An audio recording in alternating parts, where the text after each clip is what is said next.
আগের পার্টে আমরা দেখেছি যে জিমিন আর সুগা ঝগড়া করতে শুরু করে দিয়েছে। তাই দেখে আমাদের নায়িকা তেয়ং যে জিমিন আর সুগাকে বলে, এই তোমরা থামো তো, ঝগড়া করছো কেন? আমাদের একসাথে প্রজেক্ট করতে হবে, তাই আমাদের মিলেমিশে থাকাটা উচিত। তোমরা ঝগড়া করছো কেন? বুঝলাম না তো। হ্যাঁ, তেহং ঠিক বলেছে। এখন ঝগড়া করে কোনো লাভ নেই। আমাদের যেহেতু পেয়ার হয়ে গিয়েছে, আমাদের একসাথে কাজ করাটাই উচিত। সুগা আর জিমিন, তোমরা থামো, এটা কিন্তু ঠিক না। এখন তোমরা বড় হয়েছো, টম এন্ড জেরির মতন ঝগড়া করছো কেন? এইগুলো শুনে আমাদের কিউট জিমিন আর বিল্লুটা চুপ করে যায়। তারা বুঝতে পারে যে তারা বড় হয়ে গিয়েছে, এমন ঝগড়া করাটা সাজে না। তাই সুগা জিমিনের কাছে সরি বলে আর জিমিন সুগার কাছে সরি বলে। এটা বলার পরে দুজনে হ্যান্ডশেক করে সমঝোতায় আসে যে তারা কোনো ঝগড়া করবে না আগামী 1 মাস। তারা 4 জন মিলে অনেক গবেষণা, সমালোচনা, বিবেচনা ইত্যাদি ধরনের কাজ করে একটা সুন্দর প্রজেক্ট আইডিয়া বানায়, যেখানে তেয়ং আর জাংকুক পুরনো কিছু কাগজ, আর্টিকেল ইত্যাদি ধরনের পেপার সংগ্রহ করবে, যার থেকে ইনফরমেশন নেবে। আর আমাদের সুগা আর জিমিন র মেটেরিয়াল যুক্ত করবে, মানে র মেটেরিয়াল যা ধরনের লাগবে সেটা জিমিন আর সুগা বের করবে। এইভাবে তারা তাদের কাজগুলো ডিভাইড করে নেয় আর তারা তাদের প্রজেক্টের জন্য কাজ শুরু করে দেয়। সেদিন রাত্রিবেলা আমাদের তে আর জিমিন কিছু কথা বলছিল, তখন তাদের মধ্যে সুগা আর জাংকুককে নিয়ে কথা শুরু হয়ে যায়। জিমিন বলে সুগা ছেলেটা অনেক বেয়াদব আর অনেক অহংকারী, আর আমাদের তেয়ং বলে না, সুগা ঠিক ওরকম না, তুই তো দেশে পড়ে গিয়েছিলি ঝগড়া করতে। ছি বান্ধবী ছি, তুই শেষ পর্যন্ত এরকম বললি, আমি তোর কাছ থেকে এটা আশা করিনি। আচ্ছা হোক, আমি আন্ধা হোক। কি বললি বান্ধবী? আমার পরানটা ছোট্ট মনটা ভেঙে গেল রে বান্ধবী, তুই কেন এমনটা করলি? এখন কি করে আমার মনটাকে জোড়া লাগাবি বল, সুপার গ্লু না আঠা দিয়ে? আমার বান্ধবী আমাকে এইরকম বললো। দেখ জিমিন, আজকে সম্পূর্ণ দোষটা তোর ছিল, তুই জানিস ওই ছেলেটা ওরকম, তাহলে তুই কেন ওর সাথে যেতে পড়ে গেলি ঝগড়া করতে? বল তো আমায়। এমনি তো ভালো ছিলিস, তাহলে কেন ঝগড়া করতে গেলে? এখন দেখ, তুই তো ওর সাথেই কাজ করবি তাই না? এখন যদি তোকে ও নিয়ে কোথাও ছেড়ে থুয়ে আসে, তুই কি করবি? তুই তো চিনিস না এই এলাকা তেমন। দেখতে হন, don't underestimate the power of Jimin. তুই কি আমাকে কি মনে করেছিস আমি হারিয়ে যাবো? তুই ভাবলি কি করে? সিওলে প্রত্যেকটা ছেলেকে আমার রূপের জগতে বশ করে আমার কথায় ঘোরাবো, তারা আমাকে হোস্টেল রুমে পর্যন্ত এগিয়ে দিয়ে যাবে। আমাকে কি মনে করতেছিস? হ্যাঁ ওরে মা, থাম, হয়েছে, বুঝেছি যে তুই অনেক রূপসী, এখন থাম, এখন ঘুমা। সকালবেলা আমাদের প্রজেক্টের জন্য বাইরে যেতে হবে, পরে যদি বেলা করে ঘুমাস তোকে ধরে ঠান্ডা পানিতে চুবাবো। চিনিস আমি কে? ওকে গুড নাইট বেস্টি, ভালো করে ঘুমা। ওকে গুড নাইট মাই কিউটি পাই। পরের দিন সকালবেলা আমাদের জিমিন তো নাক ডেকে এত ঘুম দিচ্ছে, ওকে তেয়ং সে আধা ঘন্টা ধরে ডাকছে, ও তো উঠতেছেই না। তেয়ং শেষ পর্যন্ত না পেরে ঠান্ডা পানি এনে জিমিনের মুখের মধ্যে ঠেলে দিয়েছে। এখান থেকে এইগুলা সুগা দরজার ওখানে দাঁড়িয়ে সব দেখছে। সুগা তো মুচকে মুচকে হাসছে আর কাণ্ড দেখছে যে তেয়ং জিমিনের সাথে করছে কি। এই পানির ছাপটায় জিমিন আবার উঠে বসে তেয়ংকে ইচ্ছা মতন কথা শোনাচ্ছে আর বলছে, আমার সকালের ঘুমটা কেন তুই আমাকে এরকম করলি বান্ধবী? আমার সকালের ঘুমটাকে দিলি নষ্ট করে। এই কথা শুনে সুগা তো জোরে জোরে হেসে ওঠে। ওই জায়গায় কে দাঁড়িয়ে আছে? তেয়ং।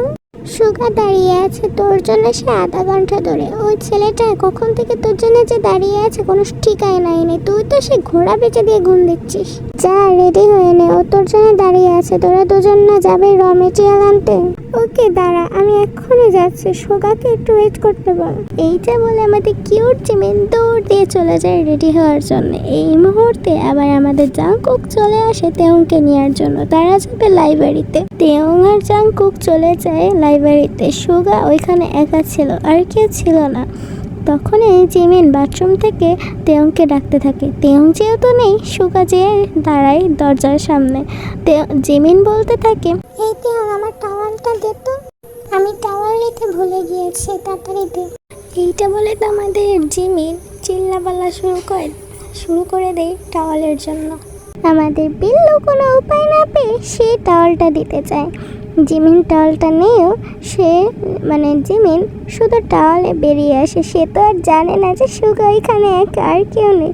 আর সুগা যে এখানে আছে জিমিন তো তাও জানে না। সারা লুচ্চা বেলায় ধলা বেলায় তুই আমার সর্বনাশ করে দিলি, তুই আমার সব দেখে নিছিস লুচ্চা বেটা, শয়তান বেটা, বেরো এক্ষুনি বেরো। এইটা বলে আমাদের জিমিন হাতে একটা ঝাড়ু উঠায় নেয় আর সুগাকে তো মারতে চায়, কিন্তু দুর্ভাগ্যবশত কিংবা সৌভাগ্যবশত সে পা পিছলে সুগার উপরে পড়ে যায়।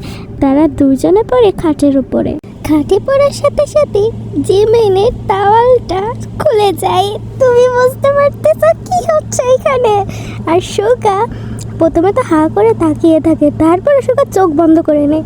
না, আমাদের ধলাবিলাইটা ভদ্র আছে।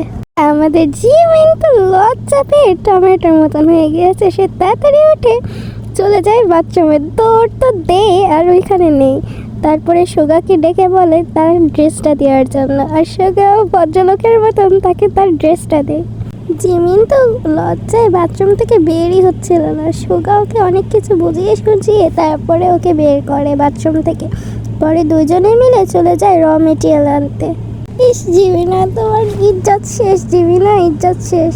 অন্যদিকে আমাদের নায়ক আর নায়িকা অর্থাৎ জাঙ্কুক আর তেয়ং অনেক বই, পত্রিকা, ম্যাগাজিন, ক্যালেন্ডার ইত্যাদি ধরনের সামগ্রী খুঁজতেছিল তাদের প্রজেক্টের জন্য। এটা করতে করতে সন্ধ্যা হয়ে যায় তাদের।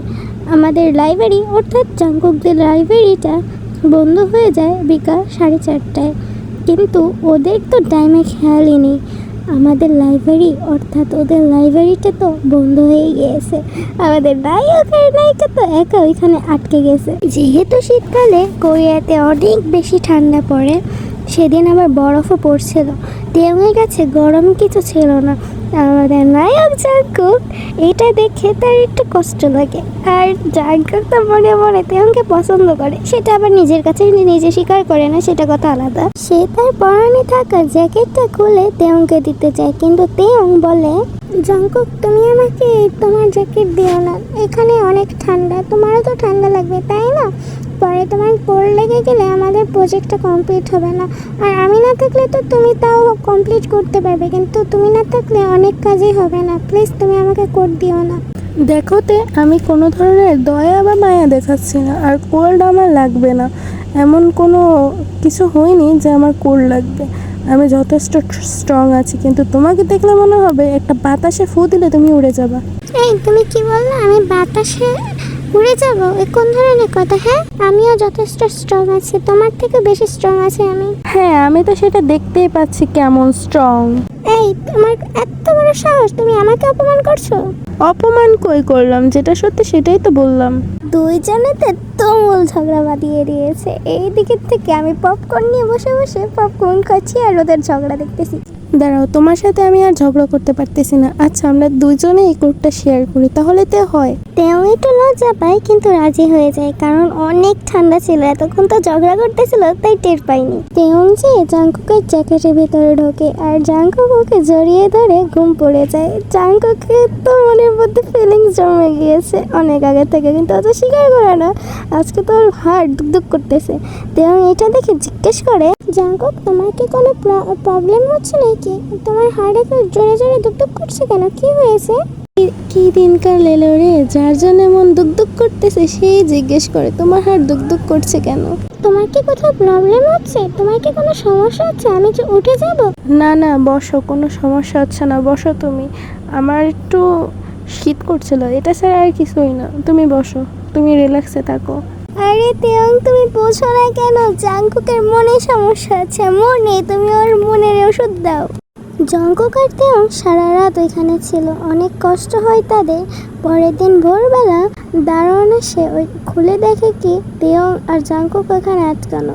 তারা তাড়াতাড়ি এসে তাদের উপরে একটা ব্ল্যাঙ্কেট দেয়। তারপরে তাদের শরীর গরম হওয়ার পরে তারা যখন ঘুমে থেকে ওঠে তাদের জিজ্ঞেস করে তারা কি ঠিক আছে কিনা। জাঙ্কুক আর তেয়ং বলে যে না, তারা ঠিক আছে। পরে যখন তারা ড্রমে ফিরে যায়, জিমিন তো তাকে জড়িয়ে ধরে কান্না করে দেয়। জিমিন ভেবেছিল তেয়ং আর কিছু হয়ে গিয়েছে। অনেক কষ্টের পর তেয়ং জিমিনের কান্না থামায় আর জিমিন তো তাও কান্না করেই যাচ্ছে, থামাতেই পারছে না। তেও অনেক কষ্ট করে তেও জিমিনের কান্না থামায়।